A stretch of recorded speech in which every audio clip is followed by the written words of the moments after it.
Olá, sétimo termo. Tudo bem? Eu estou bem, graças a Deus. Mas vamos lá, né? Não temos tempo a perder. Hoje nós vamos dar continuidade ao assunto abordado no primeiro bimestre. Deixa eu explicar para vocês para a gente se organizar. No início das nossas aulas presenciais, nós vimos as teorias curriculares. Nós vimos a teoria tradicional do currículo. Lembra? Tudo certo? E nós também começamos nas aulas presenciais a estudar as teorias críticas do currículo. Essas, segundo as teorias críticas do currículo, nós fizemos um pouco com aulas presenciais e um pouco com aulas online.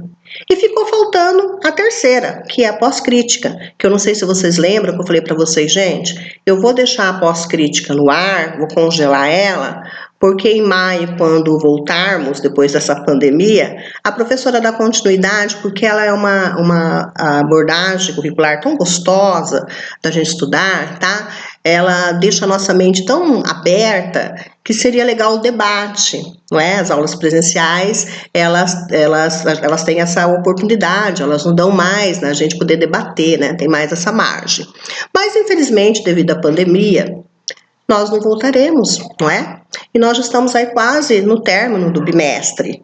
Então, eu preciso terminar as nossas teorias curriculares do currículo. Nós trabalhamos a tradicional, a crítica, com aulas presenciais e online, e a pós-crítica a professora deixou no ar. Aí, o que eu fiz? Eu coloquei o currículo por competência, né? A questão das habilidades, as competências gerais da BNCC, o que é um currículo por competência, eu coloquei isso para frente, nós já vimos, isso era o assunto para a gente ser abordado agora. A professora inverteu, tá? Achando que a gente voltaria, mas pelo jeito nós não voltaremos, né, nesse semestre, infelizmente. Então aqui eu venho agora falar da pós-críticas, então é continuação das teorias curriculares. Vamos voltar um pouquinho para a gente lembrar? Teoria tradicional do currículo. 1920, ela se iniciou lá nos Estados Unidos, chega ao Brasil, óbvio. Qual é o sujeito que ela pretende formar? As nossas escolas estão ali, há um currículo dentro dessas escolas, tradicional, para formar um aluno passivo, um aluno conservador, um aluno obediente, um aluno conformado, um aluno que não questiona, que não argumenta, que não reivindica, um aluno passivo, certo? Por quê? Porque se pretende que esse aluno, formado na escola desta forma, acrítico, ele seja também um cidadão passivo, que não argumenta, que não reivindica, que não luta, que ele seja calado, diga amém. E por muito tempo, o currículo tradicional esteve presente na maioria das nossas escolas brasileiras. Ele ainda existe? Sim, ele ainda existe. Em algumas escolas, não só brasileiras, mas no mundo inteiro, ainda há o currículo tradicional. Para formar esse sujeito que muitas vezes a sociedade, o governo, lembra? Nós estudamos na teoria crítica que a escola é o quê? É um aparelho ideológico do Estado. Lembra disso lá na teoria crítica? Por quê? Porque a escola está formando pessoas para uma sociedade na qual ela não quer que ninguém grite, ela não quer alarde, ela não quer reivindicação de direitos, ela não quer direitos iguais, não é mesmo? E por muito tempo, esse currículo tradicional, ele formou uma sociedade entre dominados e dominantes. Os dominantes, os dominados. Os dominados com os dominantes. O opressor com o oprimido. Lembra do Paulo Freire? O opressor com o oprimido. O explorador com o explorado. A classe elitizada e a classe pobre. Era isso. E aí não tinha mudança. Era assim que se queria. Lembra de um artigo? Eu não cheguei, acho que dar esse artigo para vocês, não. O México parou de ler. Ali tem um exemplo claro, é um artigo da Folha de São Paulo que eu guardei, depois eu vou colocar no material. Tem um exemplo claro de um menino que lavava pratos num restaurante. A teoria tradicional de currículo, ela queria que esse moleque morresse lavando prato. A teoria crítica, ela já não faz essa abordagem. A teoria crítica, ela começa a contestar esse currículo tradicional. Ela critica o currículo tradicional. E ela fala que esse menino que lava prato, ele pode chegar um dia a ser chefe do restaurante. Ele pode fazer administração aqui na FAP e ver ser o dono do restaurante. Ou ele pode fazer uma faculdade de gastronomia e ele ser ali o chefe daquele restaurante. A teoria tradicional, não. Ela queria ser um sujeito que continuasse lavando pratos. Eu vou colocar esse artigo para vocês, é muito legal. Dá uma visão pra gente. Então aí chega a teoria crítica. Quando que ela chega? Em 1960. Por que em 1960? O mundo em 1960, ele tem uma agitação, ele está em transformação. Há um movimento feminista, nos Estados Unidos tem Martin Luther King lutando pelos direitos civis, a guerra do Vietnã. Então, aos movimentos estudantis, lembra? Nós estudamos isso. Então, a crítica fala, ó, esse currículo aí, ó, tradicional, para essa sociedade que está agora em transformação, ele está em xeque, não dá mais. Nós precisamos mudar os currículos da nossa escola, porque nós precisamos formar sujeitos ativos, sujeitos que argumentam, sujeitos que questionam, sujeitos que lutem pelos seus direitos, sujeitos que estão inconformados com a situação, sujeitos que querem mudança, sujeitos que questionam, entendeu? Então, a teoria crítica, os estudiosos, lembra o tanto de estudiosos que a gente tinha lá? Acho que tem uns 8, não é? Da Inglaterra, dos Estados Unidos, o Brasil com o Paulo Freire. Eles estudam essa teoria tradicional do currículo e eles colocam assim, olha, o que esse currículo está fazendo com o sujeito? O que a teoria tradicional faz com o sujeito? Tem uma intencionalidade, ele não é neutro. Então, todos aqueles autores da teoria crítica que nós estudamos, certo? Ele vem falar isso para nós, ele vem nos alertar. Olha, ele vem criticar, por isso que fala teoria crítica. Ele critica o currículo tradicional e ele mostra para nós que o currículo tradicional está cheio de intencionalidade para que esse status quo da nossa sociedade, elite e classe oprimida, elite, não é? A elite ali, empresários, banqueiros e tudo mais, que não percam esse status quo, não perca essa alto da pirâmide lá. E que nós, não é? Nós aqui, empregados, subalternos, continuamos lavando o nosso prato. Não podemos ser chefe do restaurante. Ele não quer mudança. Ele quer que o poder continue na mão da elite.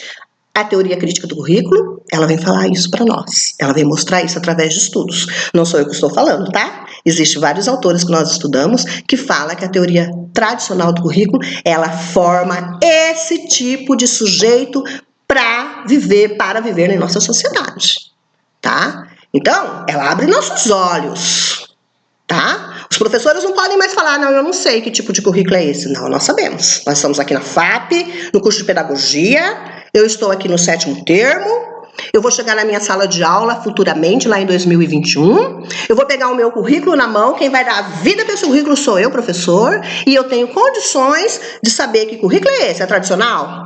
É crítico? É pós-crítico? Eu falo, professor, mas o currículo tradicional tá lá no passado, ele acabou. Ele não acabou.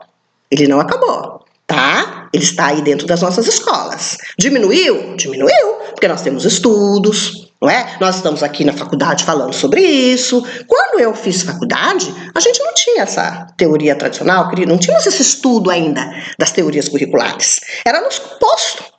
E outra coisa que eu quero falar para vocês, professora, mas então, a teoria tradicional do currículo, as pessoas não tinham conhecimento? Eles eram burros? Não.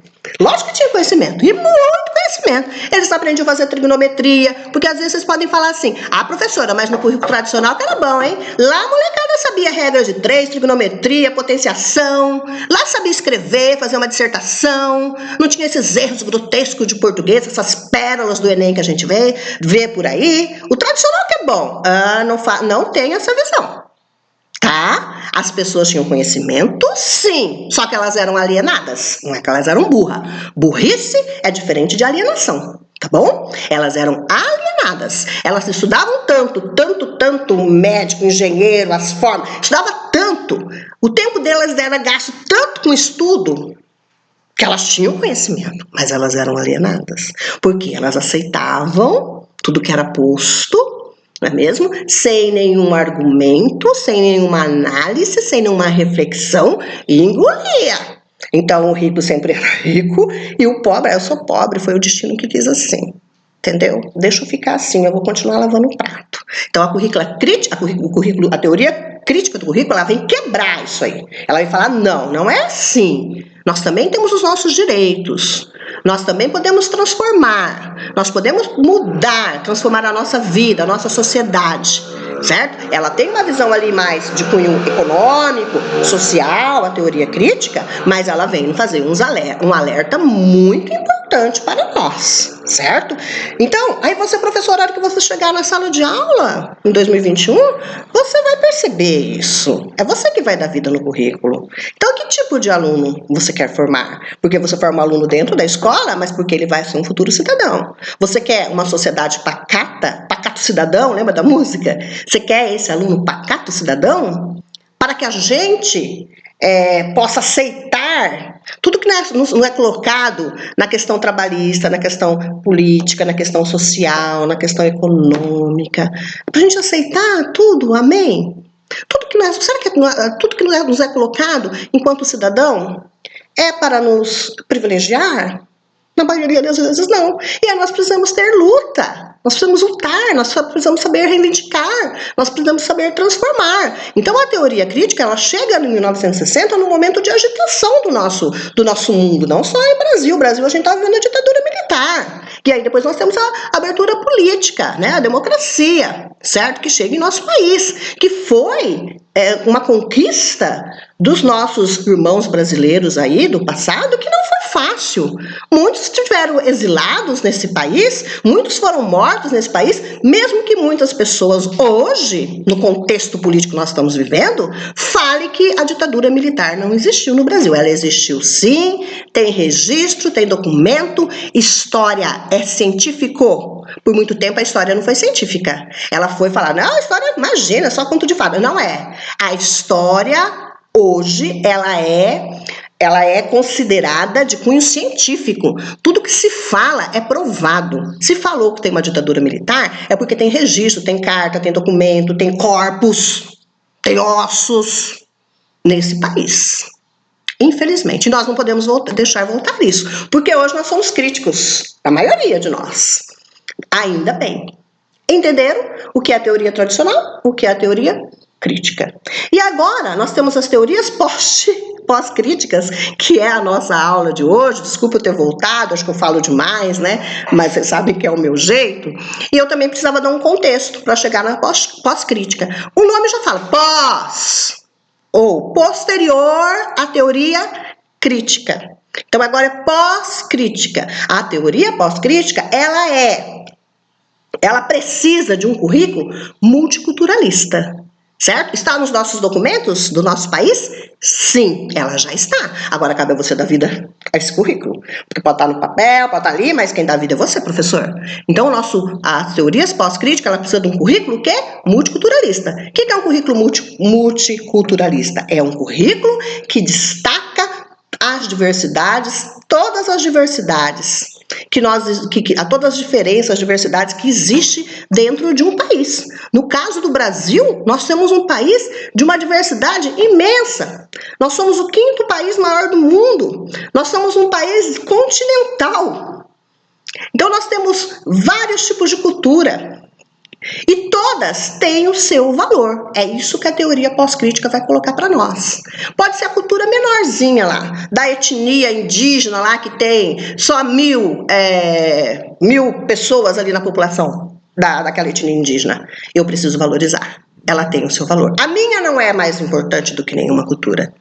Todas as culturas têm o valor, é a igualdade, é a equidade. O que acontece com a teoria pós-crítica? O que ela vem colaborar? O que ela vem falar? Por muito tempo, só se valorizou a cultura europeia. Sabia disso? A cultura branca, a cultura patriarcal. Hoje não é mais assim. A teoria pós-crítica, ela falou, opa, todas as culturas têm o seu valor. Vamos colocar tudo no mesmo entendeu? O mesmo nível. Não é porque você é branco que você é melhor que o negro, que você é melhor que o índio. Não. As nossas culturas são iguais, não é? Elas são diferentes, mas nós precisamos valorizá-las de uma mesma forma. Tá? A gente coloca nessa questão da teoria pós-crítica, que nós vamos ver nas aulas para frente, a questão da homofobia, a questão da etnia e da raça, que nós vamos estudar, a questão do machismo, que aí vem a questão da mulher, os direitos da mulher, que nem sempre eles são legitimados. Nós sabemos da luta que nós mulheres tivemos na história para que a gente possamos hoje ter os nossos direitos e muitas vezes eles ainda não são respeitados. Nós sabemos da questão dos homossexuais, que está aí numa luta diária para que eles sejam respeitados. A questão da etnia. Nós vimos, por muito tempo, nos nossos livros, a gente viu o que ali? Como que era configurado, como que era registrado a cultura do nosso país. Na questão cultural, o negro, o samba, o funk, o rap, né, que o funk e rap são os dias de hoje, mas não eram abordados. Imagine colocar, hoje tem.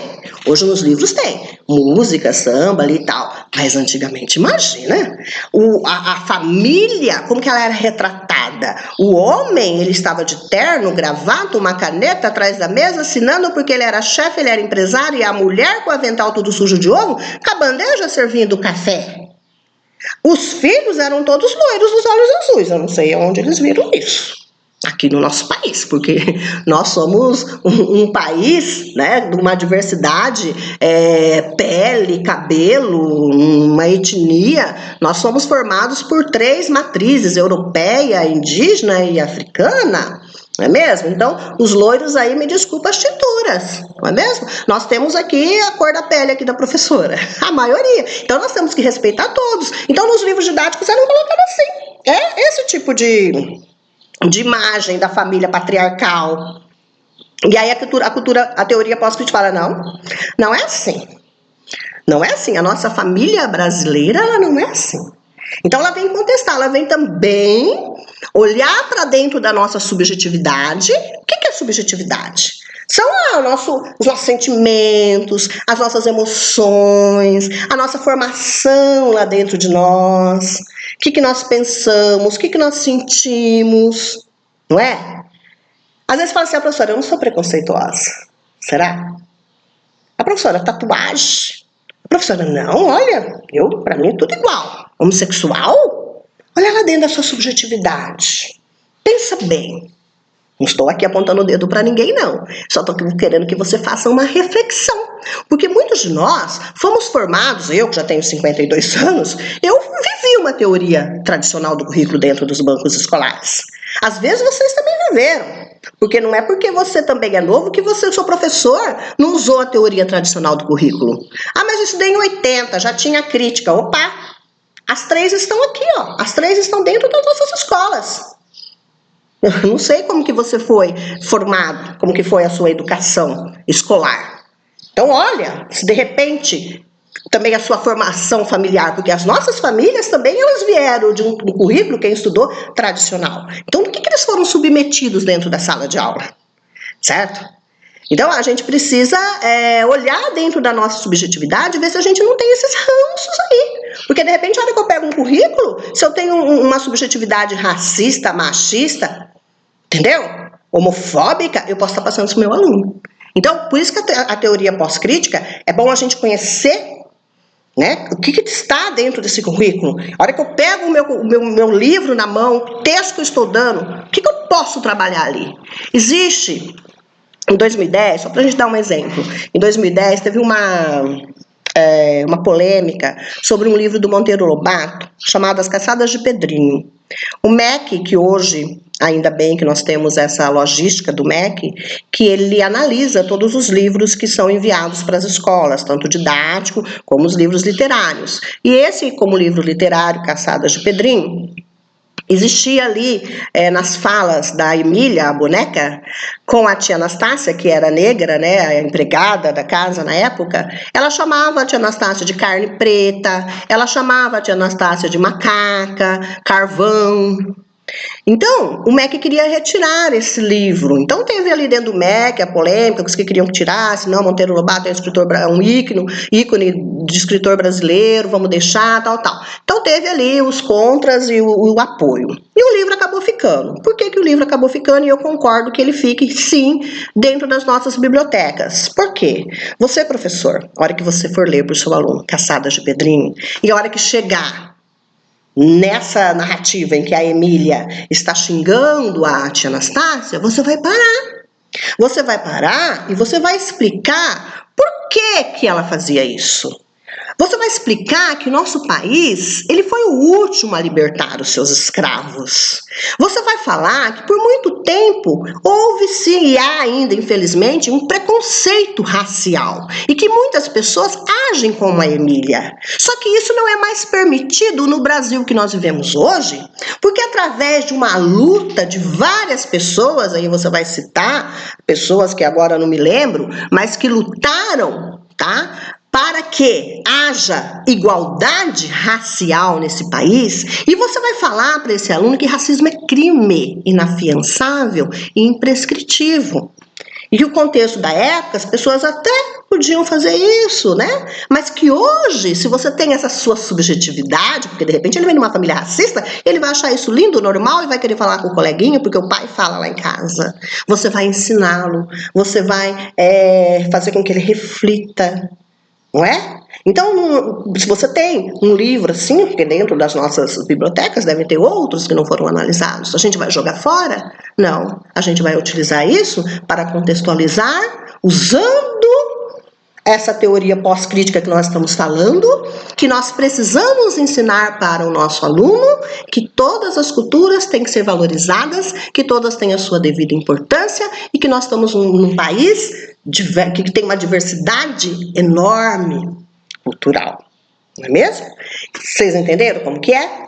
Então, a pós-crítica, ela vai falar sobre todos esses movimentos. O movimento feminista, o movimento homossexual, não é? Nós temos aí, hoje, eles estão reivindicando, eles ainda estão... A mulher, ela já conseguiu um determinado espaço. Tem ainda preconceito? Tem, mas nós estamos já bem à frente dos homossexuais. Os homossexuais, eles estão agora lutando como a mulher lutou lá na década de 60, como nós lutamos. Nós passamos por tudo isso que eles estão passando. Nós não podíamos passar batom, nós não podíamos sentar no bar para tomar cerveja. Se a gente cometesse o adultério, a gente perdia todos os nossos direitos. Nós não tínhamos direito de votar, nós não tínhamos direito de trabalhar em algumas profissões. Perceberam? Nós já estamos bem à frente, ainda bem.